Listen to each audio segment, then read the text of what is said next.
Good morning everybody and welcome to Destination Board, a short overview of learning and insights about my journey to becoming a NED board member. I'm Sarah McKenna and I'm going to walk you through 6 key learnings and some very practical tips on what you can do to become a board member as part of your career path. So learning 1, all boards are different and not dissimilarly to children. These are my 3 children, Alice, Isabel and Daniel. Boards of small, medium and large businesses can provide a non-executive director and a director completely different contexts in which to operate. So often you'll find in a small business that you'll have almost a non-existent concept of board. There might be a degree of informality, there might be ad hoc meetings, and your role varies widely, which I'll talk about in a moment. But the culture can be very different. It can be more dynamic in a small business, much more intimate and much less formal. In a large business, not dissimilarly to my son, they're more mature, more structured, more disciplined, and again have a completely different culture in terms of the governance and approach. There can be less proximity to the business and less intimacy with the leadership team. Medium-sized business, in the case of Isabel, is bridging the two often, and for me that's the area I specialise in, and I've determined is the place I want to be. Seems to have the best of both worlds. You get a high degree of proximity, and closeness and intimacy with a management team and a leadership team, but you also have some of the governance and structure around a large business. So learning 1 is work out what size business is best for you, small, medium or large, because they each present entirely different cultures and contexts in which to operate. And this really informs learning number 2, which is NED roles vary wildly. Not just widely, wildly. So I like to use this illustration to point out how the roles can vary in a small business, medium or large. And there's no doubt that the role, that there's universality across any business when you're operating as a NED, but I think this illustration works really well to get you thinking about the best type of NED role you might be suited to. So here on at the top of the axis we have the business, and at the bottom we have the individual. So when you're a NED, you are providing governance, support, oversight, instruction to the business, but at times you can be drawn into supporting the individual. And in the way in which you might support either of those two entities could be through consulting, what I call consulting or coaching. So an example when you're in this quadrant, and I think it is often the ideal quadrant to be in, you are supporting the business, the infrastructure of the business, the systems of the business, and you're doing it in a way that you're not doing the executive's job. You're facilitating, questioning, coaching the leadership team or the 2 or 3 founders or leaders, however small or large the business might be. You're helping them to make the best decisions they can and learning in the process. At times, however, you need to move into a more directive approach, and that's through consulting, a term I loosely use as an overview to capture the types of direct support you might provide. Here's one I've done earlier: do it this way for these reasons. And you find in a small business you tend to be brought in to plug an expertise gap, and sometimes a really senior leadership gap. So you are drawn into doing real work more often in a small business context. There's no doubt that in any NED role you should be traversing the 2 areas and oscillating between the 2. But depending on the size and structure of the business, you will find a centre of gravity in one of those quadrants more so than the other. An area I think it's worth being aware of and wanting to avoid is below the line, where we're starting to head into counselling territory. And this can happen quite unconsciously at times, particularly if you have strong relationships with the individuals on the executive team, or perhaps the CEO or MD, where you find you've developed a relationship and they might be going through a very personal journey in their leadership evolution. And I think it's really important to be aware of the line and where your remit, role and expertise ends as a non-executive director. And it's definitely at this line here, and you shouldn't be in this quadrant of counselling unless you have the appropriate qualifications to do so. I've always found it handy to have counsellors and psychologists in my network that I can refer people to when I feel they've reached a point that starts to head below the line. The other quadrant we want to stay well out of, which is the control quadrant, where you start to really direct the individual, which is no place for a NED to be. So really we want to operate above the line, and any NED role, as I said, will oscillate between the two, but they will vary wildly, in the sense that if you want to join a large listed company board, you will be in a very structured environment and have much more of a governance and oversight and accountability role and remit, versus perhaps a small or medium-sized business, particularly medium, where you would need to have that oversight and governance role but be particularly operational at times. And we heard some feedback at the event yesterday where this presentation was originally received, and we heard stories about needing to leave capacity in your working life to deal with the peaks and troughs of being a NED. So when you're given the job description, it might say 3 or 4 days a month, and that assumes steady state. There are lots of examples I've experienced and others shared yesterday where that steady state is peppered with peaks of operational support, where a NED has had to step in to fix a particular problem, bridge a leadership gap, deal with a crisis. And in terms of how many NED roles you might take on, or whether you can take one on top of an executive role, I think it's important to be mindful that you keep capacity and you've got room in your ceiling to accommodate the peaks and troughs, not just a steady state. So learning one, pick your business and the culture and the context in which you feel is the best fit. But two, understand that the role will vary wildly between these two quadrants and also in terms of capacity. Learning three, know why you want to be a NED. Many of you know that I have worked on the Mid-Sized Business Leadership Survey and Study, which was released last month and is available at msbleaders.com. It's the largest study of directors of mid-sized business ever undertaken in the UK, and I did hundreds of interviews with directors. And in that process, I got a very keen insight into what motivates directors of businesses between 10 and 250 million pounds. And it was really interesting to see how those motivations again varied widely. I think for me, when I was first asked to sit on a board, I had a view that it was the archetypal board. I'd made it. It was the most senior post one could hold in an organisation, had great responsibility, which it does. But often the reality is, particularly if you're not in a listed or regulated environment, far less formal. And the status and ego that you think is associated with being a board just really doesn't exist. It's a lot of hard work, and there's a reward for that work. And I think that if you are going into a NED role or wanting to develop a portfolio and a profession as a non-executive director, then you need to be driven by something much more altruistic. For me, that is helping businesses that are struggling with growth and the impact of growth to traverse, mature and evolve those growth steps. And that, more often than not, provides them tremendous relief.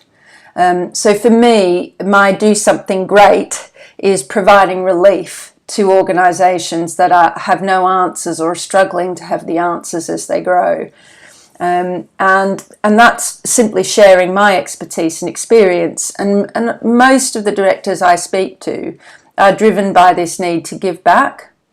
Now, if you take that motivation and that sentiment and then partner it up with what can I expect to get paid as a NED, which is a question I often get, for most executives, you will not be able to match your executive salary with a portfolio salary unless you're working in a FTSE context and for very large organisations. Most non-executive directors in a small business will earn between sort of £12,000 and £20,000 a year. Mid-size, it's 20 to 50, and large enterprise, it's 50 to 100. And then on top of that, you have some options or equity as part of your package as a rule as well. So for most of us that aren't in a large enterprise situation, the remuneration is sometimes, is often not commensurate with the impact that you have. And I think one Alan White, who I presented with yesterday, who's a serial and very experienced chairman and portfolio NED, on minimum wage when you're drawn in to deal with a crisis. And so I think you really need to be driven very altruistically. You need to be at a point in your life where the most important thing isn't your earning capacity, or that you are driven for it not to be the most important means of income. And you need to be generous in your delivery, because this is one of those roles that it doesn't sit inside a job description for very long. Learning 3 is know your operating environment. Learning 4, is know your operating environment. And so if you want to be a NED and you're aspiring to be a NED, this is probably one of the most difficult times in the UK to do so. And let me just walk you through a few facts and stats about what if you are to join an organisation as a NED, the kind of issues you'll be facing in that post. So the first thing is the average age of a director in 2017 increased 2 years to more than 60 years old on average. So that's the context you're walking into. For mid-sized business, and the study we just concluded, that's certainly the case. Our research echoes that, and also a complete lack of diversity. And diversity in terms of gender, ethnicity, perspective and age, all of which are important factors, in my view, around diversity. Probably more so, less of an emphasis on gender and more of an emphasis on diversity of perspective and age. So we've got a group of individuals operating in the board environment who are usually male, over 60, and when they are faced with a vacancy, they look to bring in fellow board members who they can trust to get the job done. So often they equate experience with expertise. And I think in normal circumstances, with perhaps some time ago, that might have been the case.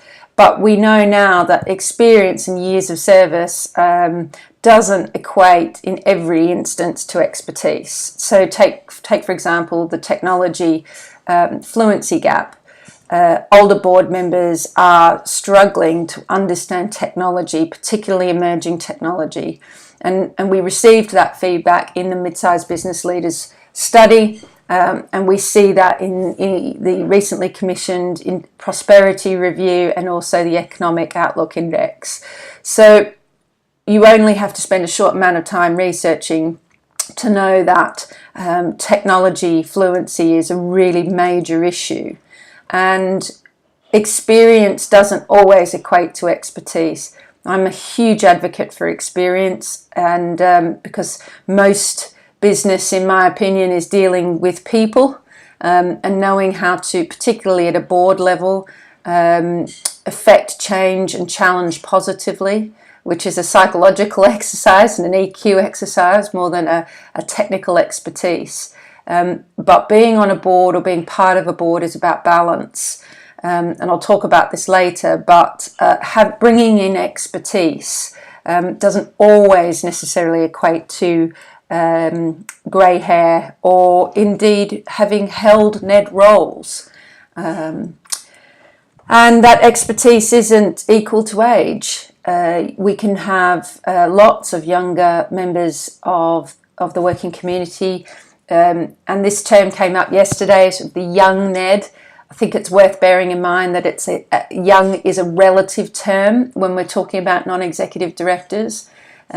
So with the average age being 60, if you're a 45-year-old NED like me, that's a relatively young person in the role. So age is a relative term in this context. One of the other things to consider about the operating environment that you're going into is the massive tech gap, both at the very basic end of the continuum of tech, which is digital substitution, automation, right through to digital transformation, new business models, machine learning, AI, and the opportunities that those emerging technologies can provide us. Boards just simply don't understand what opportunities are out there. Unless they're in the tech sector, most businesses outside of the tech sector are really struggling to understand the technologies and the opportunities and relevance to their business.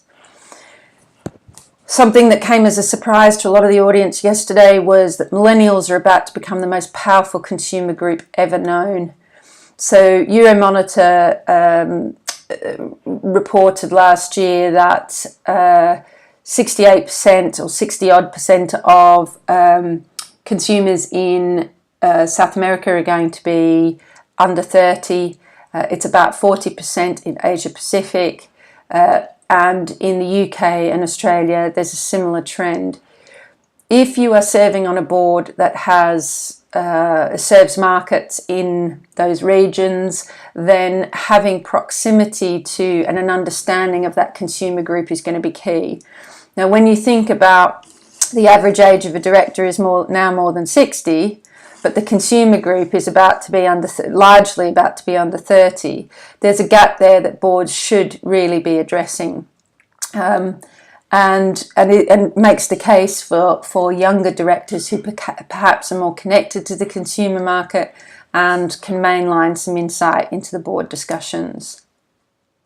Businesses are also going to face the largest skills and talent shortage it's ever faced, and this is directly impacting on growth. We have empirical evidence that a lack of skills and talent is stopping businesses growing, and that coupled with innovation on the decline is partly caused by boards and businesses not understanding the difference between innovation and improvement, but primarily because innovation as a culture and as a system with tools and processes isn't fully understood at this time in UK business. So there is, and that's affecting our competitiveness, and we're about to face the most competitive growth environment probably in our lifetime.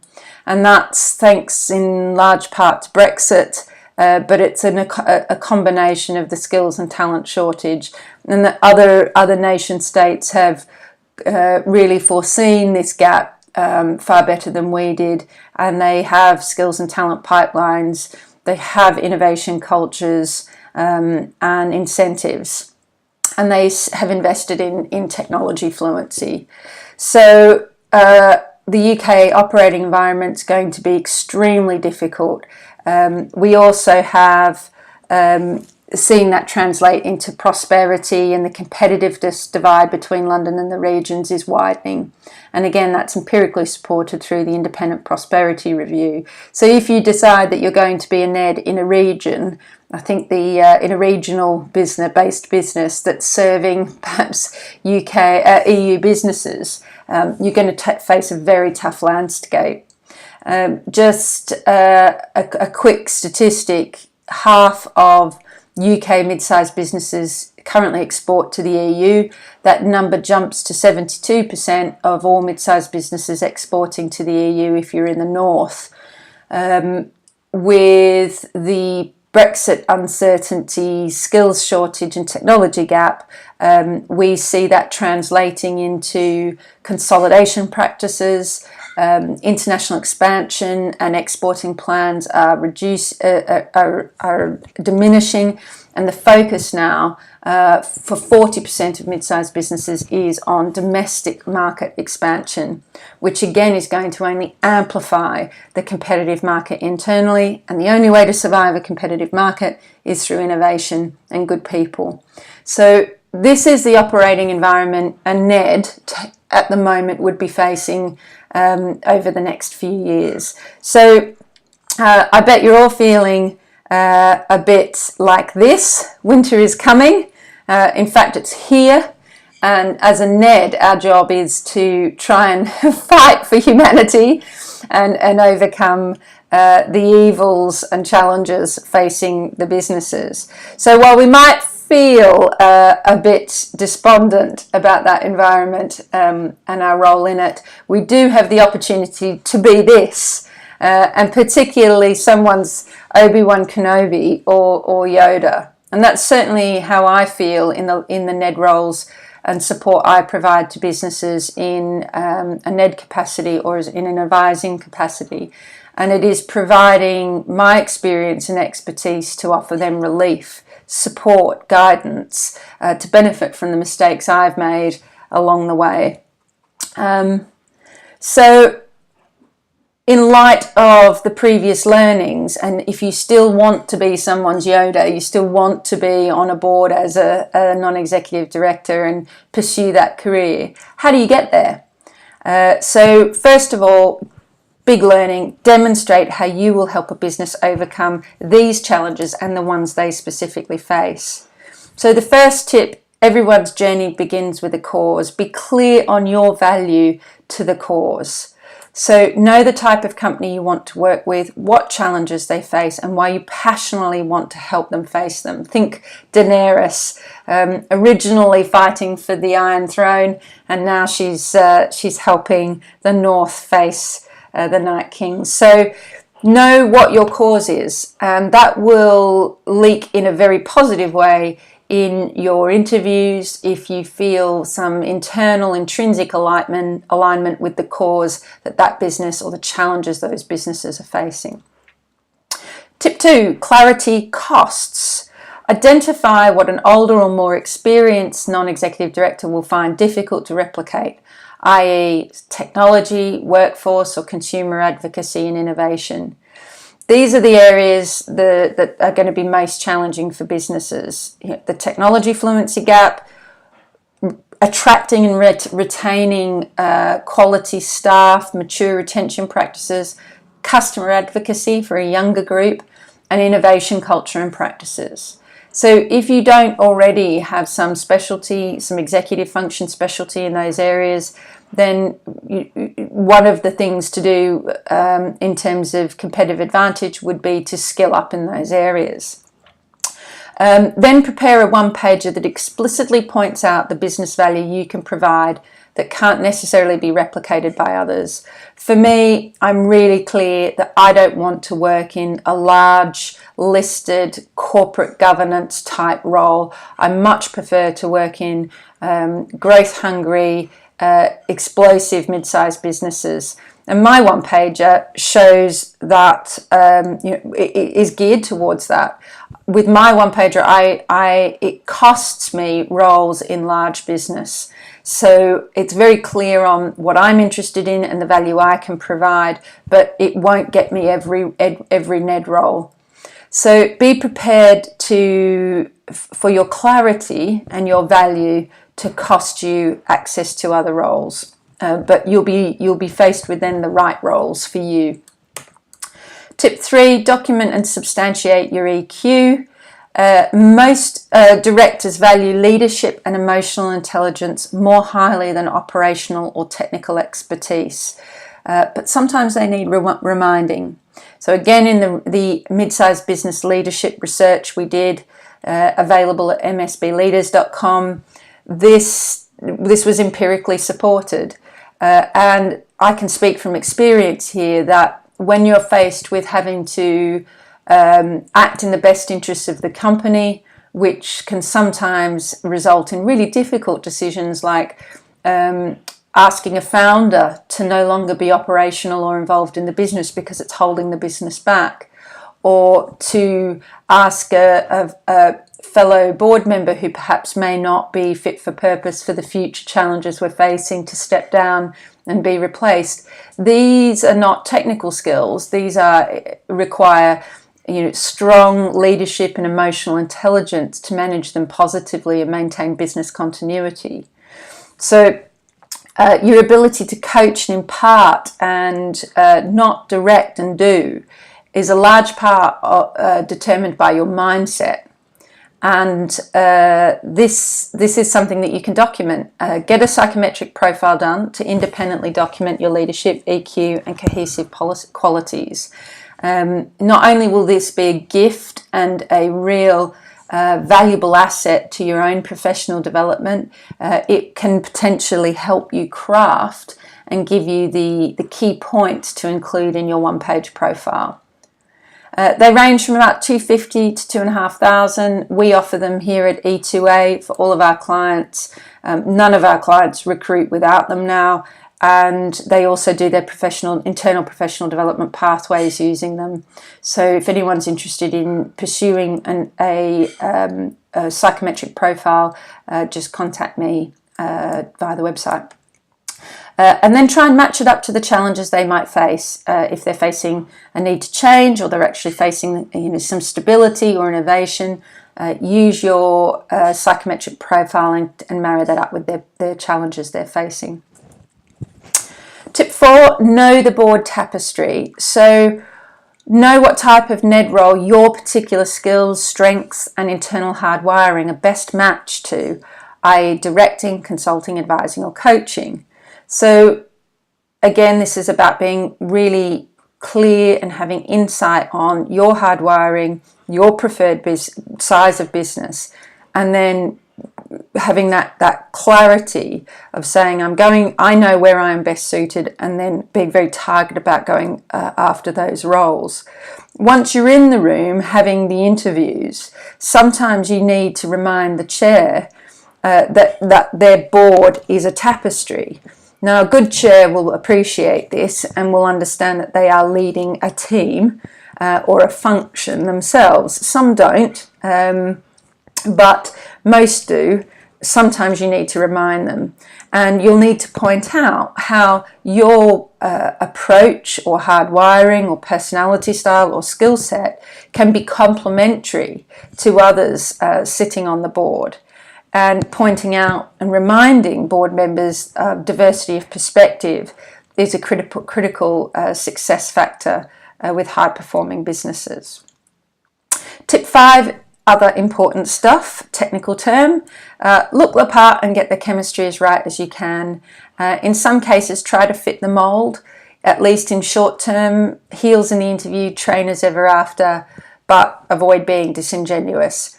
People still hire based on chemistry, and people still by default hire in mirror images of themselves.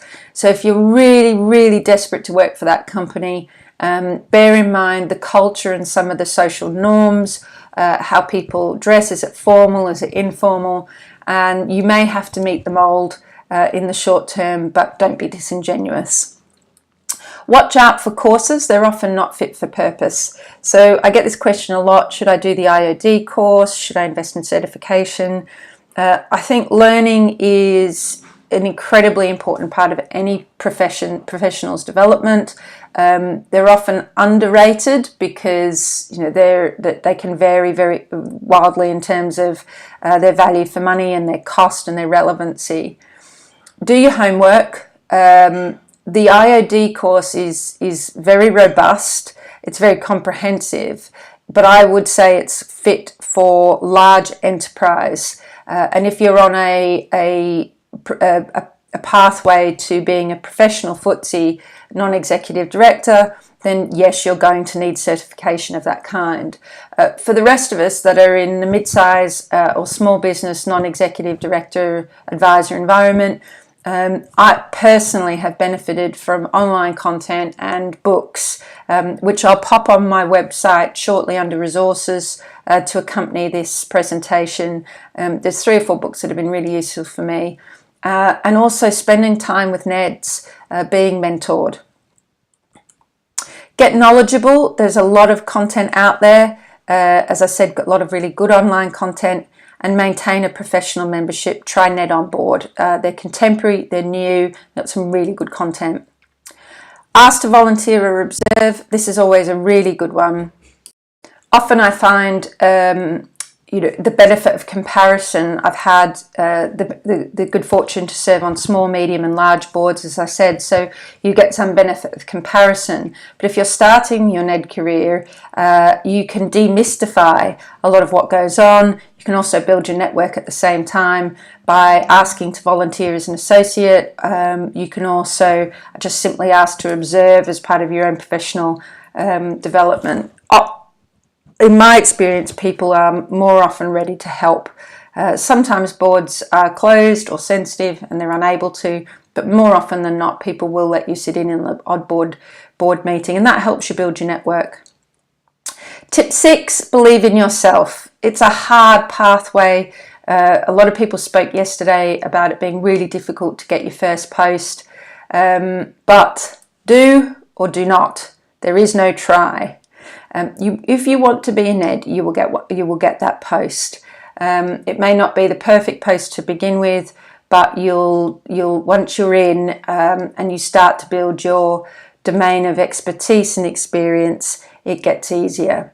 If you follow the tips I've suggested, particularly a one-page profile that is very clear on your value in facing new and contemporary challenges in business, coupled with good insight into your psychometric profile, perhaps incorporate that into your one-pager as well. Take that one-pager, talk to private equity firms, get on their radar, talk to headhunters, get on their radar with your one-pager, ask to volunteer. That effort will result in some outcomes. Either your network will be extended or your opportunities will. So good luck everybody, and feel free to touch base if I can support you in any way. Thank you.